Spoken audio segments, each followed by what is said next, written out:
现在欢迎您来到高白手世界。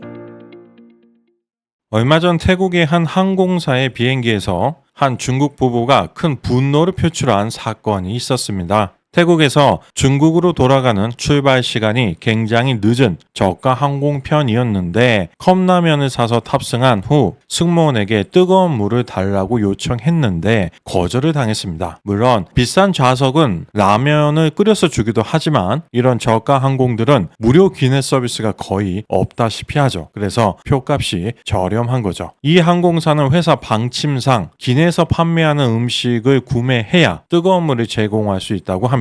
다만 음료수만 사도 뜨거운 물을 제공해 준다고 하네요. 컵라면을 먹으려고 했던 건 부인인데 임신 6개월인 상태였거든요. 아마 그래서 남편이 더 화가 나지 않았나 싶습니다. 먹어야 하는데 먹지를 못하니까. 중국 사람들은 여름에도 보통 따뜻한 혹은 뜨거운 물을 마시기 때문에 중국 내 공항, 버스터미널, 기차역 등에서는 대부분 뜨거운 물을 무료로 얻을 수 있거든요. 아마 그래서 당연히 동남아에서도 뜨거운 물을 무료로 제공해야 한다고 생각했던 것 같습니다. 하지만 중국을 제외한 대부분의 국가에서는 상온 혹은 조금 찬 물을 마시죠. 그리고 항공사 입장에서 스스로 컵라면을 사온 승객들마다 뜨거운 물을 제공하면 기내에서 판매하는 음식의 매출이 크게 줄겠죠. 그럼 실제 영상을 같이 보겠습니다. 我想问你一下，我不买东西可不可以给我倒热水？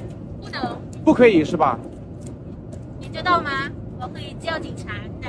你可以叫警察。我想问一下，我不买东西是不是不可以倒热水？不能，一定不能是吗？是的。我不买，我必须要买东西我才可以倒热水，是不是这个意思？你确定？你确定吗？Are you sure？ Yes。我想问一下，讲中文，我听不懂你讲的话。我不买东西是不是就不可以倒热水？是不是？你现在代表你们泰国人的形象，我们所有中国人都在看着，你知道吗？你们是强买强卖不是吗？你说不可以，其实我刚刚已经妥协了。这一杯雪碧卖60泰铢，卖我24人民币，什么意思呢？60泰铢。我想问一下，我不买东西是不是不可以给我倒热水？问一下。等一下，你们说。我自己买的这个我自己有，我只是接点热水。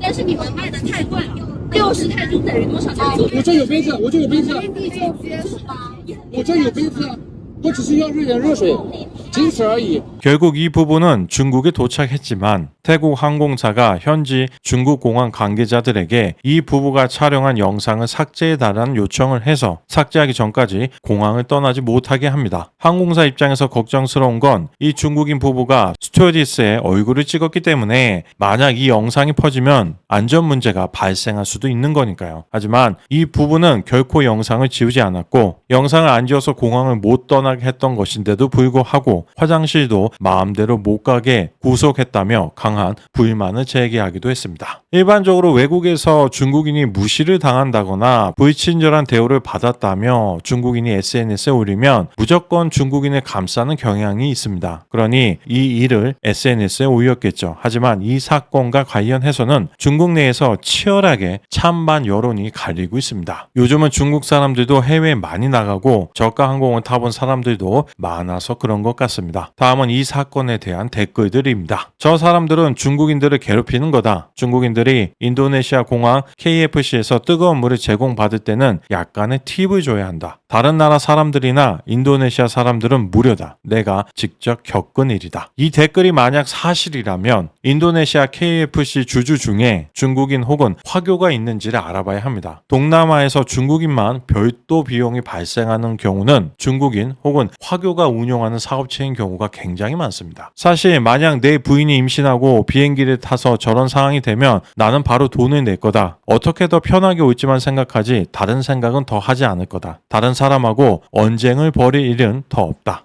뜨거운 물을 달라고 한 건 컵라면을 먹기 위해서다. 예전에 검색해봤는데 밀폐된 공공장소에서는 냄새를 많이 풍기는 음식은 허용되지 않는다. 항공사의 문제인 줄 알았는데 사실 저 부부의 주장도 다 맞는 건 아니다. 말 잘했다. 다행스러운 건 본국에 도착했다는 거다. 외국에 가는 길이었다면 큰일이다. 중국인으로서 정말 이 부부를 응원하고 싶다. 특히 임산부니까. 하지만 스튜어디스가 명확하게 뜨거운 물은 돈을 내야 제공해 준다고 분명하게 말했다면 저 남자분이 왜 고집을 부리는지 알 수 없다. 저는 이번 영상에서 누가 잘못을 했는지에 대해서 이야기하기보다는 중국인들이 유독 외국에서 어떤 불편한 경험을 했다면서 SNS 등을 통해 알리면 왜 수많은 중국인들이 격하게 감정이입을 하며 상대 국가를 매섭게 비난하는지 그 이유에 대해서 생각해 보려고 합니다. 덩샤오핑은 1978년 11월 싱가포르를 방문해 발전한 모습을 둘러본 후 내 꿈은 중국의 싱가포르 같은 도시를 1000개 세우는 것이라고 발언했습니다. 당시 덩샤오핑이 싱가포르에서 본 건 독재와 일정 부분 언론, 인권을 제한한다고 해도 충분히 경제를 발전시킬 수 있다는 하나의 발전 모형이었습니다. 그리고 다음 달인 1978년 12월 덩샤오핑은 중국 공산당 제11기 중앙위원회 제3차 전체회의에서 개혁개방 정책을 공식적으로 발표합니다. 물론 그 이후 1989년 정치적인 사태가 발생하고 1991년 대단했던 소련이 무너지면서 중국 권력층들 사이에서는 개혁개방에 반대하는 사람들이 크게 목소리를 내기 시작했고 이에 개혁개방 정책은 큰 어려움에 처하게 됩니다. 하지만 덩샤오핑은 1992년 남순 강화를 기점으로 개혁 반대파들을 물리치고 다시 경제 발전에 매진할 수 있었습니다. 그리고 당시 국제사회의 냉정한 현실과 서구사회의 강대함을 확실하게 느낀 덩샤오핑은 외교와 안보 담당 책임자들과의 담화를 통해 24자 전략이라는 중요한 외교 정책을 남깁니다. 먼저 24자가 발표되었고 나중에 4글자가 추가되어 최종적으로 총 28자가 되었습니다. 간단한 내용은 냉정하게 관찰하고 내부를 안정시키며 침착하게 대처하고 빚을 감추며 기다리고 겸손을 지키며 우두머리가 되려고 하지 않고 반드시 해야 하는 일만 나서서 해라입니다. 만약 덩샤오핑 이후에 중국 지도자들이 그의 뜻을 충실히 따랐다면 애초에 미중 패권 전쟁은 시작되지도 않았을 겁니다. 어쩌면 2040년 정도에는 경제 규모로 미국을 넘을 수도 있었겠죠. 24자 전략 중 우리에게 가장 유명한 말은 바로 도광양회입니다. 빚을 감추고 때를 기다려라. 뭔가 무협 소설에 나올 만한 이야기죠. 나간중의 삼국연의에서 유비가 조조의 감시 아래 농사를 지으며 때를 기다렸던 일화도 역시 도광양회라고 볼 수 있겠습니다. 흥미로운 점은 지금 덩샤오핑의 24자 전략에 대해서 아는 중국인은 거의 없다는 것입니다. 사실 도광양회를 아냐고 물어봐도 그게 뭐냐고 되묻는 중국인들이 태반입니다. 우리도 1990년 초 정부가 발표한 정책, 캐치프레이즈 같은 걸 거의 기억 못하긴 하죠. 다만 우리는 자연스럽게 시간이 흘러서 잊혀진 거라면 덩샤오핑의 24자 전략은 중국 지도자들에게 환영을 받지 못해 의도적으로 잊혀진